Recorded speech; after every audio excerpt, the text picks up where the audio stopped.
ಇವಾಗ ಒಂದು ಹುಡುಗ ಹುಡುಗಿ ಬರ್ತಾರೆ ನೋಡ್ಕೊಳ್ಳಿ. ಇಬ್ರು ನಿಧಾನಕ್ಕೆನೆ ಹೋಗ್ತಾ ಇದ್ರು. ನಾನು ಜಸ್ಟ್ ಓವರ್ಟೇಕ್ ಮಾಡಿದೆ ಅಷ್ಟೇ. ಇಬ್ರು fast and furious movie shooting start ಮಾಡ್ಬಿಟ್ರು. ಇಲ್ಲಿ ಇವರೇ ಅವರು. ಈ ಲವ್ ಅಲ್ಲಿ ಬಿಟ್ರೆ ರೆಡ್ ಸಿಗ್ನಲ್ ಕೂಡ ಗ್ರೀನ್ ಸಿಗ್ನಲ್ ತರ ಕಾಣಿಸುತ್ತೆ.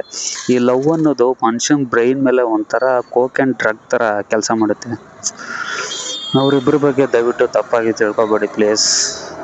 ಅವರು ಹೆಲ್ಮೆಟ್ ಯಾಕೆ ಹಾಕಿಲ್ಲ ಅಂದ್ರೆ, according to physics bike ride ಮಾಡುವಾಗ ಇಬ್ರು ವ್ಯಕ್ತಿಗಳ ಮಧ್ಯೆ ಡೀಪ್ ಡಿಸ್ಕಷನ್ ನಡೀತಿದ್ರೆ ಅತಿಯಾದ ಗಾಳಿಯ ಒತ್ತಡದಿಂದ ಒಬ್ಬರ ಧ್ವನಿ ಮತ್ತೊಬ್ಬರ ಕಿವಿಗೆ ಸರಿಯಾಗಿ ತಲುಪದೆ ಮಿಸ್ಅಂಡರ್ಸ್ಟ್ಯಾಂಡಿಂಗ್ ಆಗಿ ಬ್ರೇಕಪ್ ಆಗೋ ಚಾನ್ಸಸ್ ತುಂಬಾನೇ ಇರುತ್ತೆ.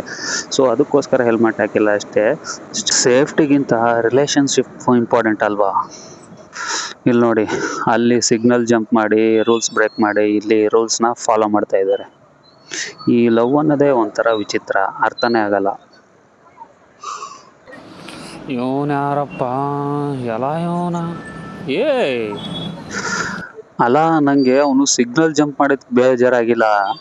ಅಲ್ಲ, ಇಲ್ಲಿಂದನೇ ಹೋಗ್ಬೋದಾಗಿತ್ತಲ್ಲ, ಹಿಂಗಿಂದ ಪದ ಒಳಗಡೆಯಿಂದ ಹೋಗೋ ಅವಶ್ಯಕತೆ ಏನಿತ್ತು ಅಂತ. ವಿಚಿತ್ರ ಜನನಪ್ಪ.